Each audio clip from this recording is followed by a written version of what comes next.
രാജാവിന്റെ മകൻ പ്രതികാരം തീർത്തതല്ല. ഈ ഒരൊറ്റ പ്രസ്താവനയോടെ ഗുജറാത്തിലെ ബറൂച്ച് മണ്ഡലത്തിൽ തീ ആളിക്കത്തിക്കാനുള്ള ബി.ജെ.പിയുടെ അവസാന ശ്രമവും പാളി എന്ന് വേണം പറയാൻ. ഇന്ത്യ മുന്നണിയുടെ ഭാഗമായി നിന്നുകൊണ്ട് എ.പി.യും കോൺഗ്രസും സീറ്റ് വിഭജനത്തിലേക്ക് കടന്നപ്പോൾ ഗുജറാത്തിലെ ബറൂച്ച് മണ്ഡലം കോൺഗ്രസ് എ.പി.ക്ക് വിട്ടുകൊടുക്കുകയായിരുന്നു. എന്നാൽ സോണിയാഗാന്ധിയുടെ പൊളിറ്റിക്കൽ സെക്രട്ടറിയായി സേവനം അനുഷ്ഠിച്ചിരുന്ന അഹമ്മദ് പട്ടേലിന്റെ മകൾ അവിടെ കോൺഗ്രസ് സീറ്റിൽ മത്സരിക്കാൻ നിൽക്കുന്നതിനിടയിൽ ഇത്തരത്തിലൊരു അപ്രതീക്ഷിത നീക്കം ഉണ്ടാവുന്നത്, കോൺഗ്രസ് സീറ്റ് എ.പി.ക്ക് നൽകുന്നതും.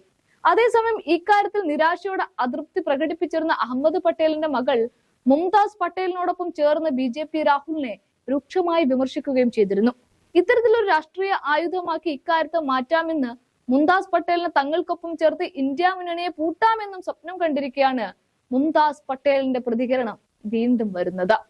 അന്തരിച്ച അഹമ്മദ് പട്ടേലും രാഹുൽ ഗാന്ധിയും തമ്മിലുണ്ടായിരുന്ന വ്യത്യാസങ്ങളുടെ പശ്ചാത്തലത്തിൽ കോൺഗ്രസ് പാർട്ടിക്ക് ജീവൻ നൽകിയ അഹമ്മദ് പട്ടേലിന്റെ ദീർഘകാല കോട്ട എ.പി.ക്ക് കൈമാറുന്നത് രാജകുമാരന്റെ പ്രതികാരമാണ് എന്നായിരുന്നു ബി.ജെ.പി വക്താവ് ജയ്വീർ ഷെർഗലിന്റെ വിമർശനം.